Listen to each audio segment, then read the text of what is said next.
Your camper van is an automatic vehicle. The gear stick is located just to the left of the steering wheel. On the dash, you will notice the gears panel, featuring the letters PRND2L or something similar. P is for park. The car must be in park in order to start the car. The car must also be in park and the engine off to remove the keys from the ignition. R is for reverse. N is for neutral, which can be used when idling, but only if your foot is on the brake pedal. D is for drive. We recommend using this gear at all times and the vehicle will change up and down gears automatically. 2 and L are low gears only, and we don't recommend using these. To change gears, your foot must be on the brake pedal. If you don't have your foot on the brake, the gear stick won't budge. Your van is fitted with a handbrake instead of a traditional park brake. Remember to release this brake before driving off. To release the brake, squeeze and twist the handle, then push it forward. When parked, pull the handle to activate the handbrake. To adjust side mirrors, gently push or pull in place. What an almighty sight to see, and I'm wishing on a postcard.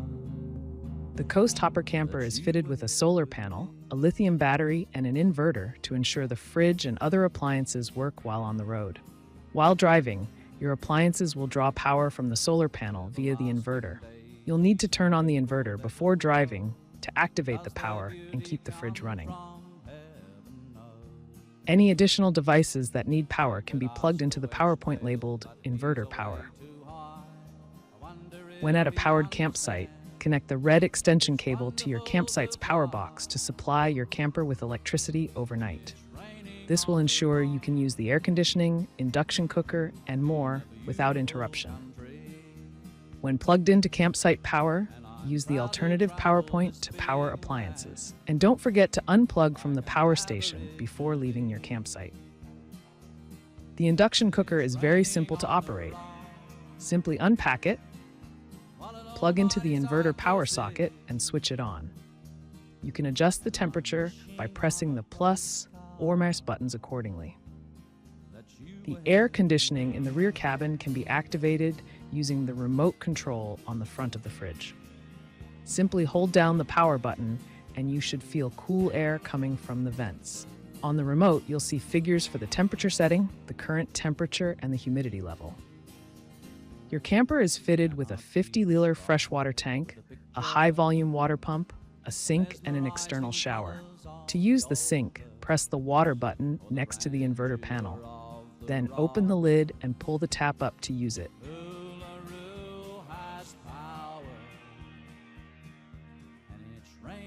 To use the shower, you'll need to connect the shower hose to the fitting at the rear of the vehicle.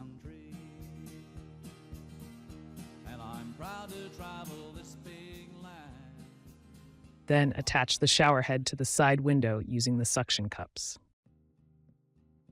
To turn the shower on, locate the switch at the rear of the camper. Toggle it on, then turn the shower head on and water should flow.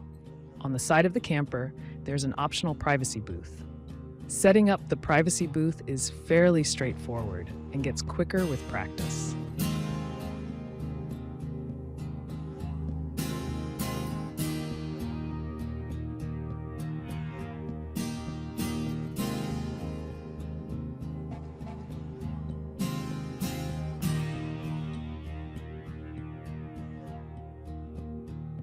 Pastel red to burgundy and spinifex to gold. We've just come out of the Mulga where the plains forever roll.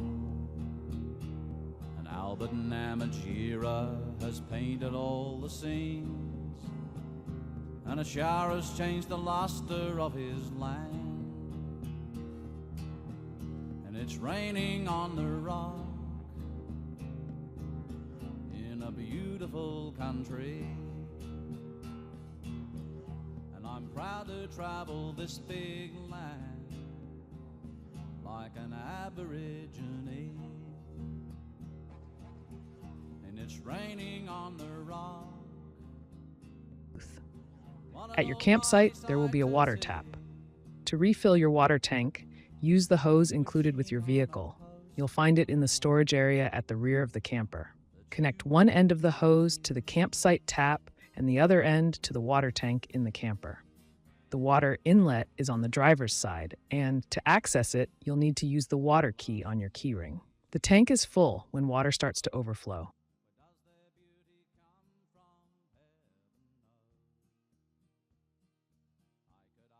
The internal table can be assembled and disassembled easily.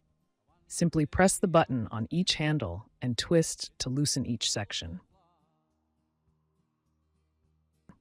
Once loose, lift each section off and store.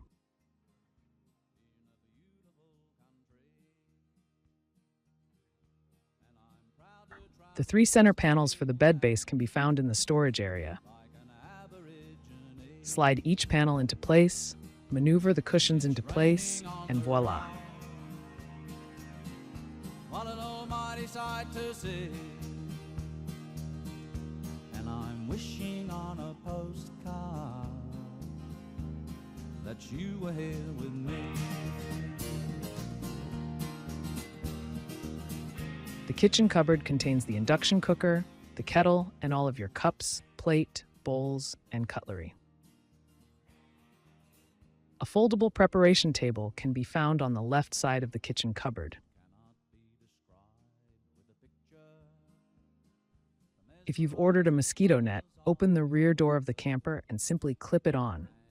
Be sure to use the straps on the bottom to keep it in place.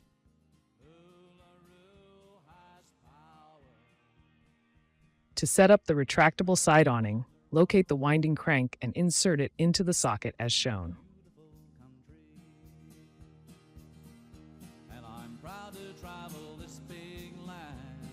Turn the handle counterclockwise until the awning is fully extended. And it's raining on the rock. What an almighty sight to see. And I'm wishing Once on extended, pull out the side arms and connect them to the brackets on the side of the camper.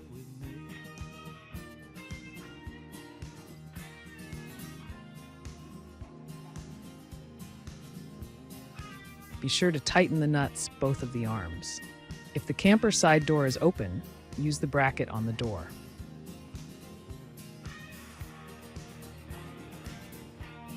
If the camper side door is closed, use the rear bracket.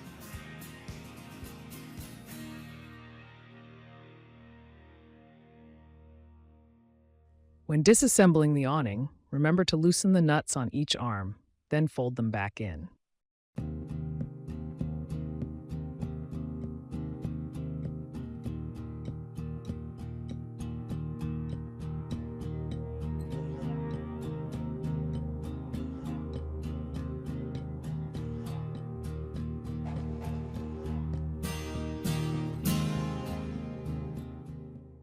Locate the crank handle and wind the awning back in a clockwise motion until fully retracted.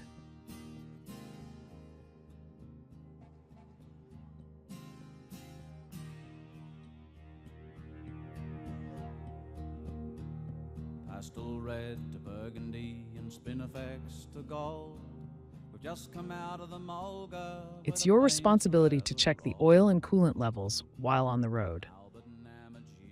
Do not check coolant levels if the vehicle is hot. It's best to check coolant levels in the morning before driving off. To do this, pop the bonnet using the lever under the steering wheel.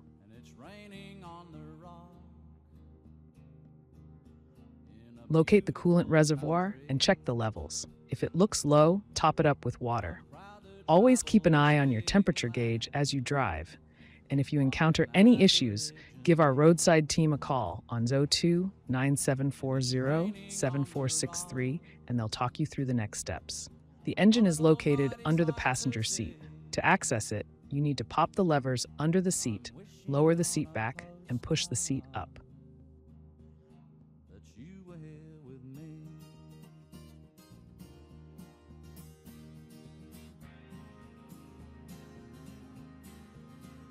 When checking the oil levels, make sure you have some paper towel handy.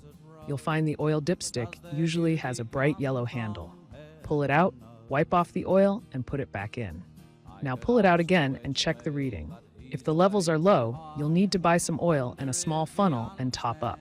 Most fuel stations stock oil. Keep your receipt and we'll refund for any oil expenses after your rental. If you need to change a tire, first you'll need to locate the wheel brace and jack. Make sure you're somewhere safe and flat before changing the tire. Next, you'll need to release the spare tire from beneath the camper by loosening the nut at the rear of the vehicle. As you loosen the nut, the tire will lower, allowing you to pull it out. Remember to replace the spare with the flat tire afterwards.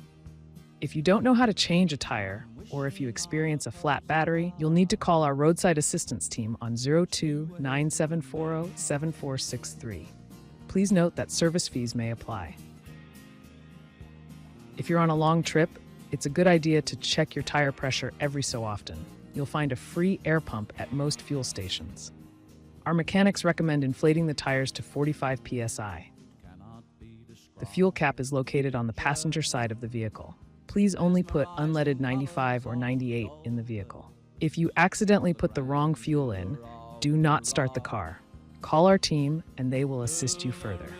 Each vehicle is checked by a mechanic before it's rented out. If something seems odd or if there's some equipment missing, please contact us immediately so we can help you out. We're always happy to help. We want you to have the best experience ever, but we also want you to keep you and your passengers safe. So please pay close attention to the following important information. Our vehicles are 2WD only and not permitted on unsealed roads or beach tracks. Driving our vehicles at night is strictly forbidden outside of major capital cities. In Australia, incidents with animals on the road are sadly common and can ruin your holiday and endanger your health. To reduce your risk of collision with animals, please do not drive after sunset.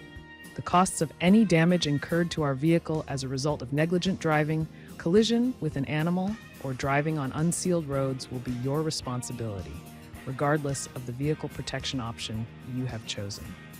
If you need any further information about your awesome camper, scan the QR code on your key tag and head to our website. Thank you so much for hiring with us. Drive safe and have a great time.